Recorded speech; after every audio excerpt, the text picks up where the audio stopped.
Hey, what's going on everybody? Welcome back to another video. Thank you so much for watching, and today I wanted to talk about one of the big questions that I get on my how to hack your PS Vita video, my first ever PS Vita video on the channel, and it surpassed over 80,000 views, which is awesome. Thank you guys so much for watching and for subscribing.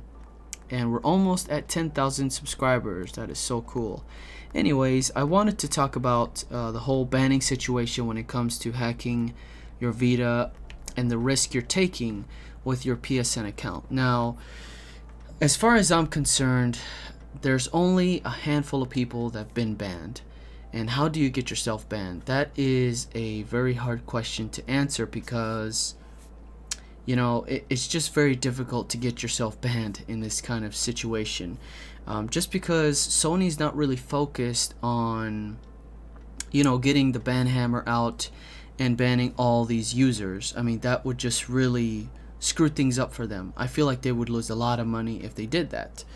And why not just let us mess around with their consoles? I mean, we bought them, and as a consumer, we have the right to do whatever we want to it. If we wanted to do like an experiment of burning a PSP or whatever, like, that's my money. I want to spend it and I want to do whatever I want with this console. But when you are starting your system, when you are creating your account, you are accepting their TOS, their terms of service, and within those guidelines, there could be something.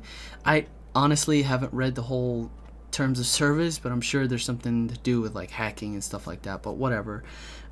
Like I said, there's only a handful of people that have been permanently banned, but there is a solution if you do get yourself banned, and there is this this plugin that basically like erases your old account number.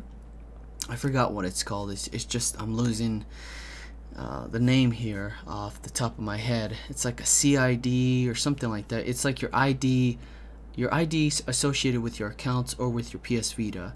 And there is a plugin out there that enables you to refresh it or just use another ID and just kind of mask it over the banned ID and get yourself out of it.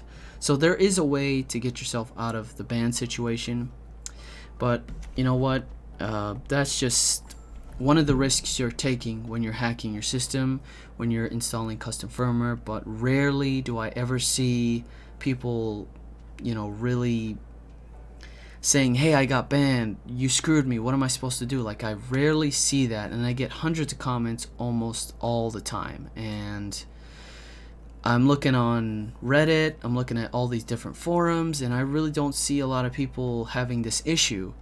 And so you guys don't really have to worry about it. If you're a first-time user and having a PS Vita for the first time, it's not really a huge risk. The only risk I see when installing custom firmware is bricking your system if you don't follow the steps correctly. I am using my main PSN account, and another question that I always get is, do I win trophies with these games that I downloaded from PKGJ?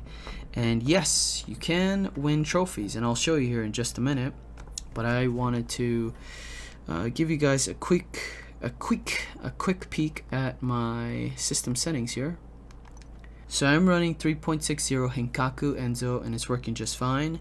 And I do have my main PSN account attached to this Vita, or linked to the Vita, and it's working just fine. I really haven't seen any issues.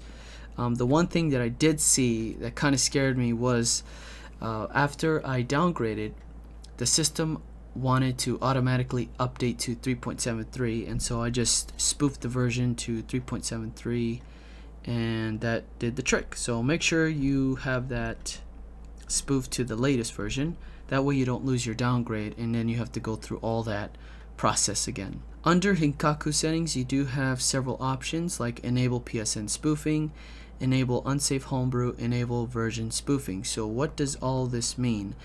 Enable Psn Spoofing is letting the PlayStation Network servers know that your Vita is running the latest firmware or is just up to date, and that way you can have access to the official store and buy the content there. So for the most part, from what I understand, that is what that does. And enable unsafe homebrew, that just lets you use the homebrew installed on your Vita. And enable version spoofing is just the spoof version here that I just showed earlier. And that's basically it. So make sure all those are checked off and you should be fine, no problem. Now when it comes to the trophies, you do earn trophies through those games you download from PKGJ, and I'll show you here in just a minute.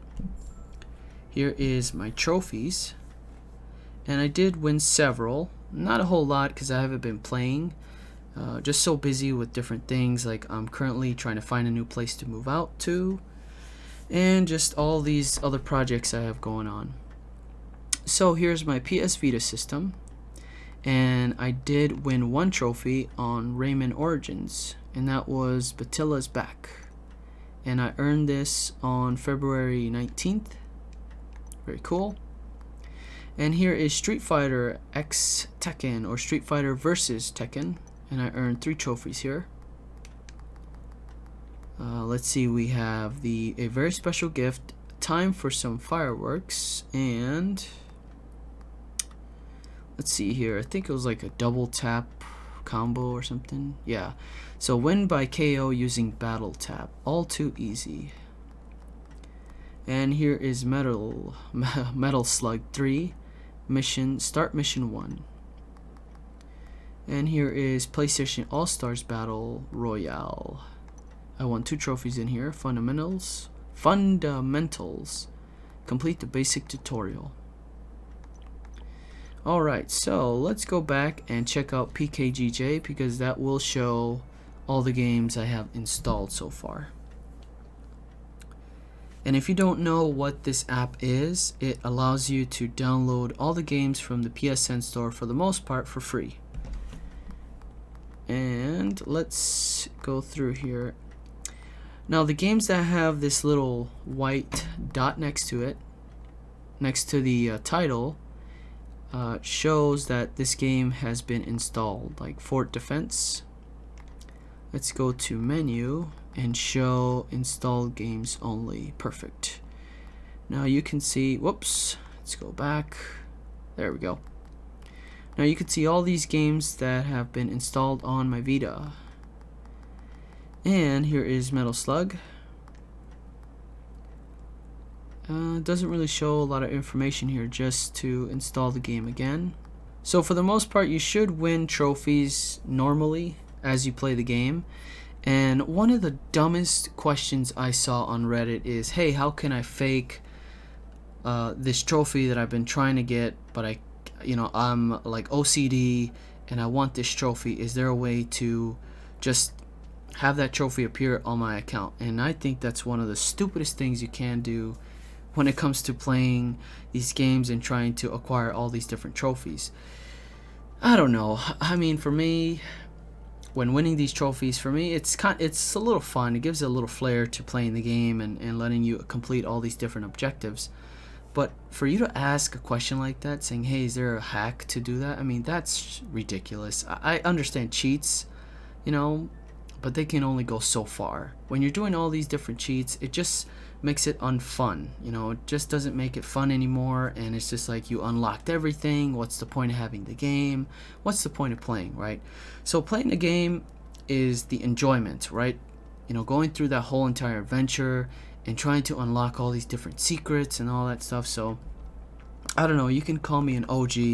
I don't really like the cheats that much, and I don't really do that a lot here on the channel when it comes to cheats on games, but I do get a lot of questions on that, on how do I get cheats going for certain games and stuff like that. So I'll probably cover that in the future.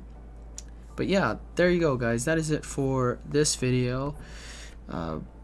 The risk of banning is very, very minimal, so you should have no problem getting your PSN account on there. But you know what, a disclaimer before we end: you're doing all this stuff at your own risk at the end of the day, so you just have to determine what you think is best for yourself. I provide these tutorials to have some fun and to provide you guys awesome features for your Vita and just the best way to have a better experience with your Vita. and that way the Vita is not dead forever and we could just continue to play our system and have fun. So thank you so much for watching. I hope this one was helpful to some of you, and if it was, give it a thumbs up. Any questions, comment down below and I'll try to get back to you as soon as possible. If you haven't already subscribed, please subscribe to the channel and hit that notification bell so you don't miss a video in the future. Take care guys, and I'll see you on the next one.